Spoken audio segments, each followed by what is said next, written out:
Hello and welcome.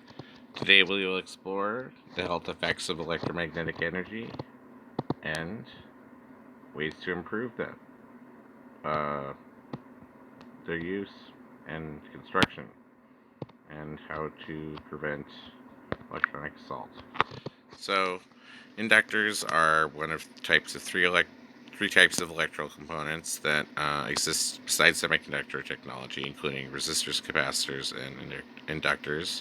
They can create reverse voltages on circuits, and they kind of create an inrush of energy, which also creates um, a reversing of it. And they're used in radio receiver and healing circuits, chemotherapy and MRI circuits, and also some medical bone healing circuits. Uh, so that's why we will use them in the solution of grounding practices and health effects of radiation and keeping circuits from ionizing and emitting static. So here's the reverse voltage flowing back into the AC signal first from an inductor. So it goes down there, yellow, and so here's an inductor with the parallel flyback diode. Transient voltage is coming back off the inductor back into the AC signal first.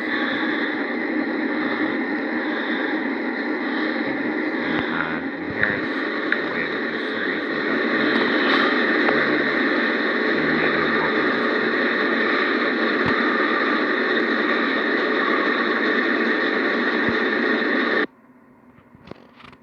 negative current.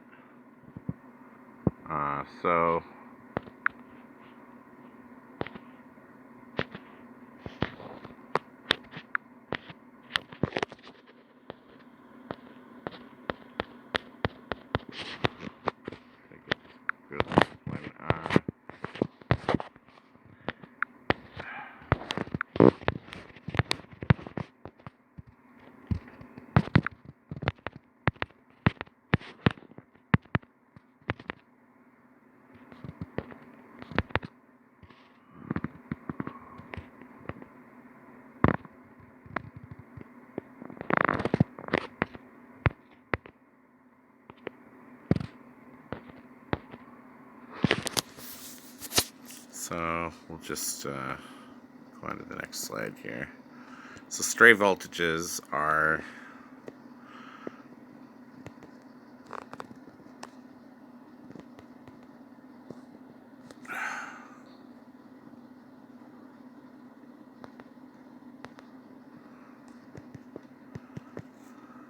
a danger within the utility system.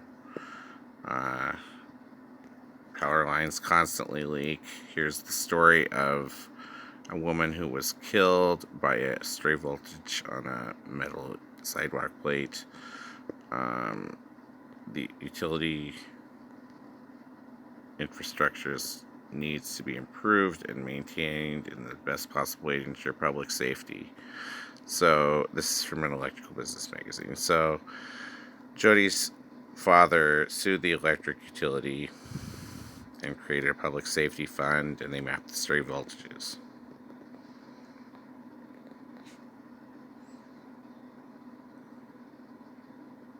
And they are occurring in different cities with aging infrastructure. Farmers have problems with stray voltages.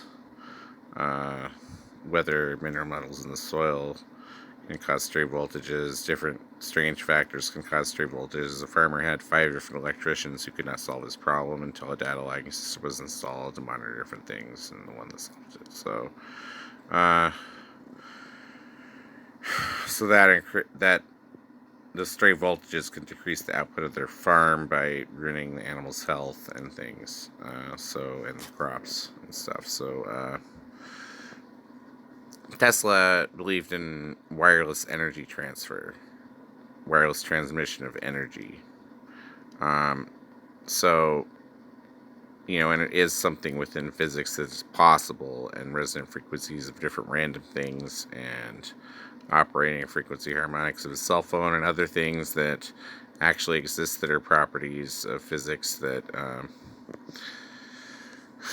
they're just things that could draw energy possibly randomly, And there's a story in inductive coupling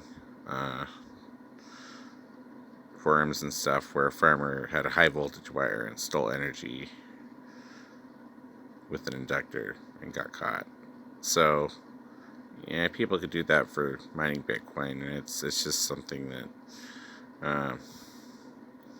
the utility grid exists for a reason, and the stray voltages can't just the grid can't leak like that. They can't have the power lines leak, and they do, but they do all the time, and that's just part of what they are. So a carbocation is an ion with a positively charged carbon atom. Life is carbon-based, so if a charge comes off a computer and touches something, that's assault. That should be avoided for everyone's health. Hyperconjugation is something that verifies that carbocations are a species molecule that has stability within the system it is in. Electron delocalization is something that keeps the system stable. So when you have AI trying to figure things out and deduce them with known methods using mathematics, and induction is a way of knowing the right answer instead of a possible answer using known solutions with deduction. So that's the way that natural solutions work best, and get less bothered by just knowing the right answer and doing it. And the hyperconjugation reactions ensure stability, so that makes me think of artificial intelligence trying to, it's like it's trying to stabilize the environment of what it is, and that's might be dangerous. So, existing assault laws, you just need to try to hit someone to be convicted of assault. Even if someone blocks you or runs away. Assault and battery is a completed assault where the non-ionizing radiation would have touched somebody. There's different types of assault, and the wireless internet is always touching people. But what does it move? Does it do things on purpose? Is it intentional use of a weapon, aggravated assault? First degree anything involves premeditation to do something, especially to someone specifically on purpose, such as writing the code and using it on someone specifically, like say they had health problems and you tried attacking their specific health problems. Well, things where someone was trying to do that to people are more like second degree, where they were trying to hurt people and but not specific people on purpose. A third degree thing is more like where the computer was just out of just going wild and hurting people, like it in executing code.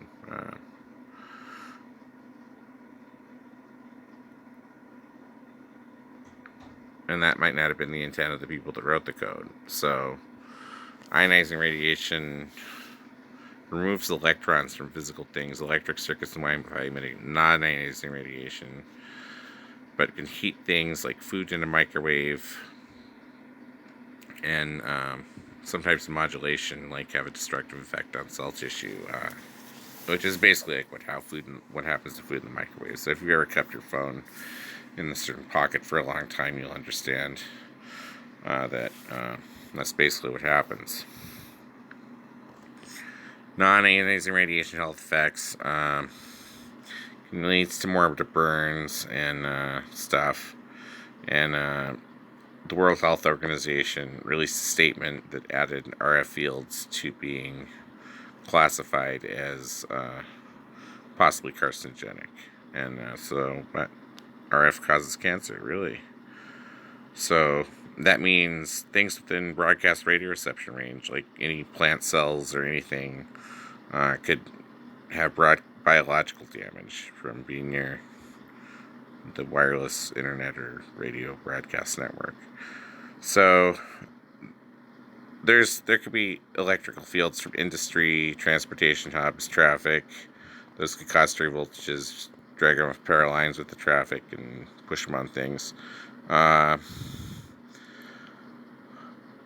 So there's different things that can cause them. And in quantum physics, there's something called the Copenhagen collapse, where it's like the observer paradox, where if you measure the natural world, it will cause the natural world to cease to exist in its natural state. Well, Native Americans did believe that having your picture taken destroyed your soul, and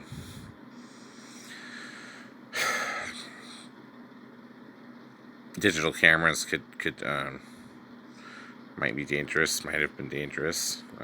Some people it hurts to have their picture taken more than others.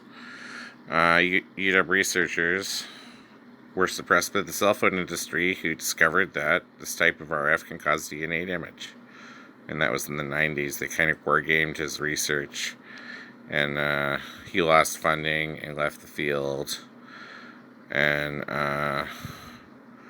people trying to work against him and have specific things happen with the research that does happen. So that's just a lesson in that, and that was over 20 years ago.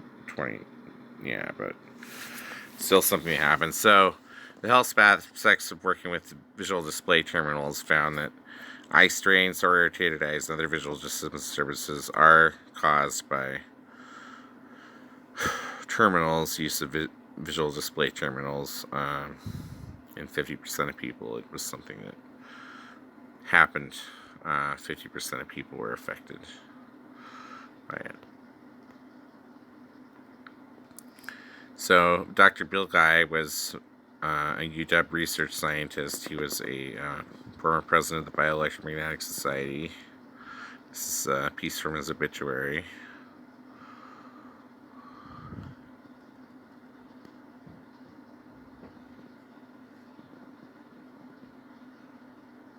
He developed the exposure standards. And he did say that this military's proposed weapon would kill by heat before the radiation would kill. Now, I looked into this, and I think that this has something to do with something called the Stefan Boltzmann constant, where the intensity radiated over all wavelengths increases as the temperature increases. It's just electricity creates heat. It's really what it is, but radiation, even if it fills up the thing, it won't create heat. So the military practices electromagnetic warfare. I mean, as a musician, that's just horrible to me that people do things like that, but what they do. And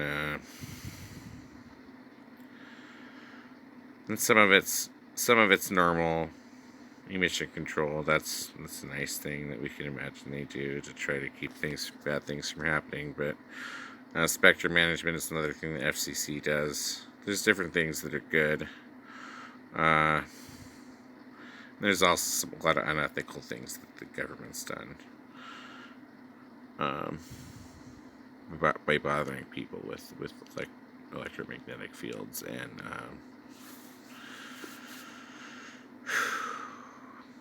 so the Geneva Conventions prohibit the military of attacking civilians. The Rome Statute defends the civilian population from attacks.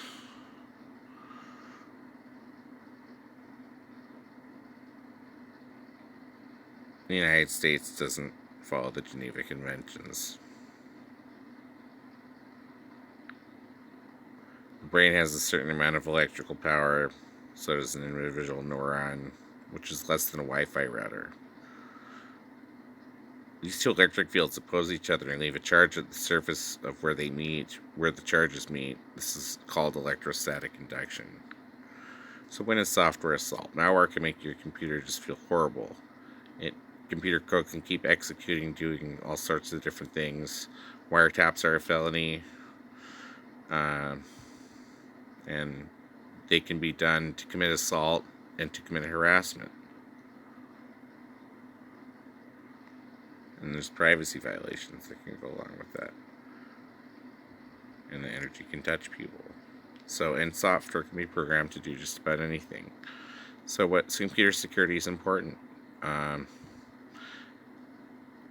It'll probably save all our lives eventually, and probably already has.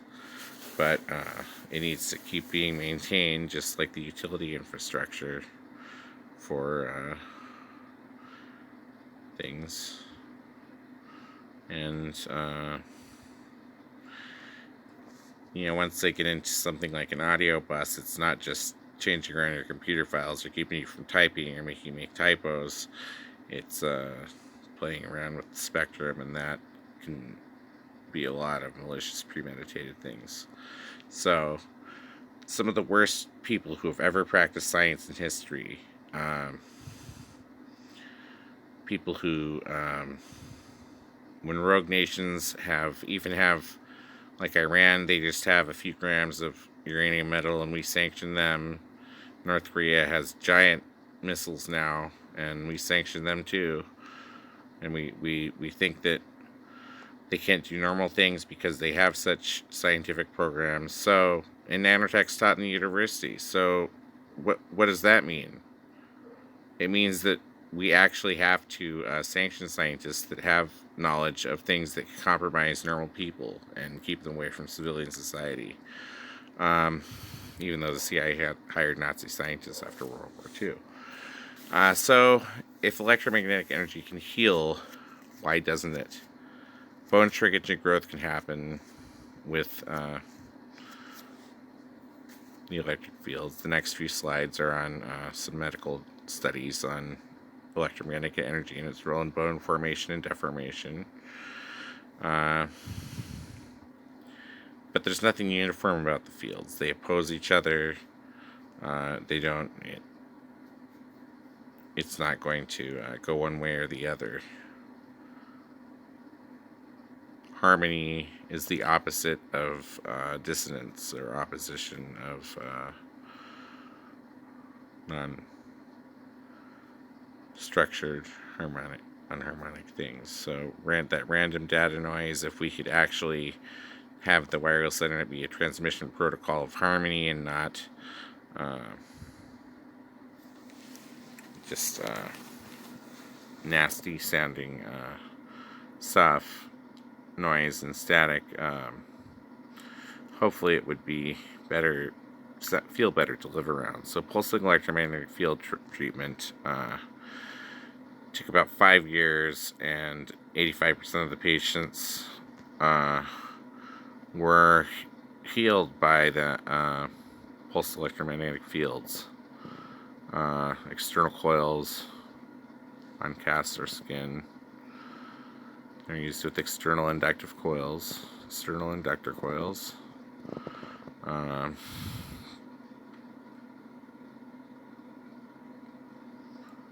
And so that's a pretty good rate. It's 85% of promoted healing with their spine fractures. So electrical stimulation bone healing is another study here. When stress is applied to bone to cause deformity, electrical potentials are generated. That's what they discovered. They applied stress to a bone to the point where it could break, and electrical potentials are generated. So the bone was electronegative in areas of compression compared to other places.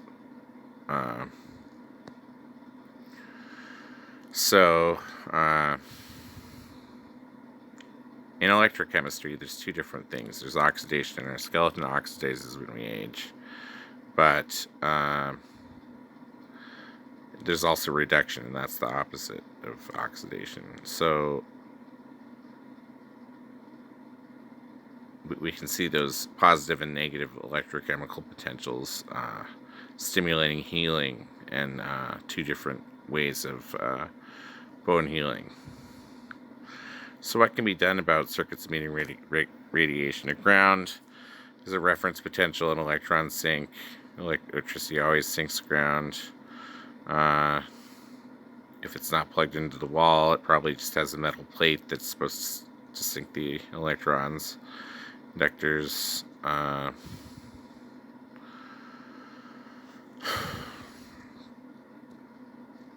a way you could sink voltage into ground without the circuit ionizing or emitting static. Parasitic inductances are something they avoid in ground circuit design, but if you use inductors to prevent the circuit from ionizing, that's a different story. It's not just like that some energy formed on the circuit, not to have it. So here's a ground circuit idea. Ground loops are something where things can get into the ground circuit, create a ground potential rise. This can destroy digital circuits. So the goal is to, when inductance flows in the loop, that's a ground loop. It's loop inductance. So there's different things that can happen in trying to design better circuits that prevent ground potential rise, ionization of circuits that emit so they emit radiation once they ionize.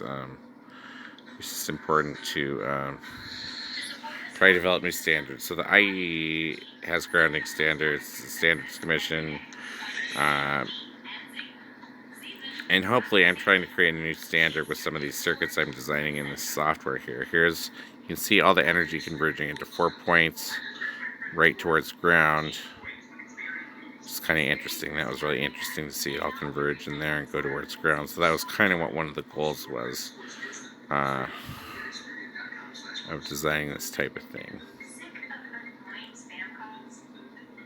See the energy flow to ground in a better way. So that was one possible one. So here's another one where we get two opposing waves and a 0 volt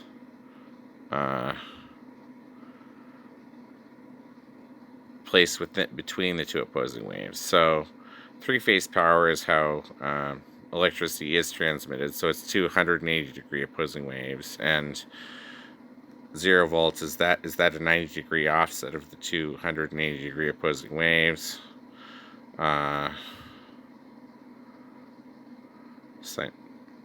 Three offset sine waves, three-phase power.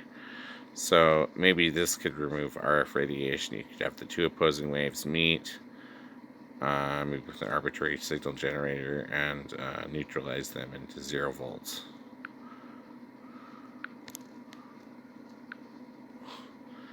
Inductance like ground in existing circuits. All circuits can develop and do develop parasitical inductances and capacitances that just form on the circuit, but depending on how the circuit's designed. But if you prevent the reverse voltages from inductors, so you can get a lot of transients that come up off of it. When in that one example with the parallel flyback diode. So an inductor is used in ground circuits, though, to separate two ground plates, AC, analog digital, AC-DC, and also to block higher RF frequencies on separate ground planes, to keep RF out of the ground, to keep from ground potential rising, to keep the circuit from ionizing, to keep things from getting into it through it. So inductance is used in avoiding in ground circuits and used as a tool to make ground better. There's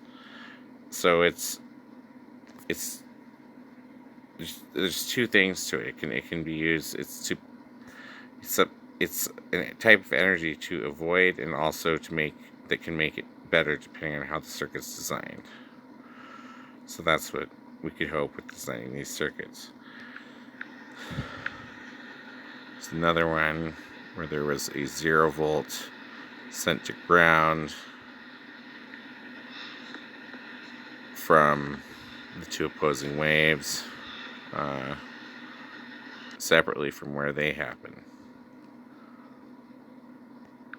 This is the opposite of the negative current that happened before. It's a positive current with a 0 voltage going to ground.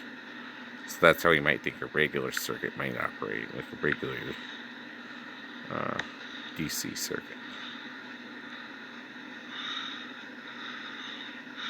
So those are two really interesting circuits. These circuits that I've designed here, they can be used as a radiation removal tool. Two opposing 180-degree waves with a 0-volt current at ground. So it reminded me of AC three-phase power, and that's how electricity is transmitted. Trying to invent these grounding standards could maybe help keep three-phase power from leaking.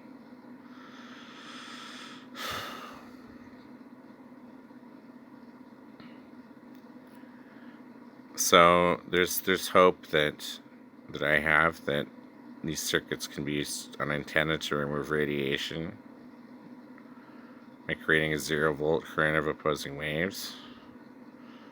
They can be used to create new methods of power transmission with three-phase power and grounding and circuit grounding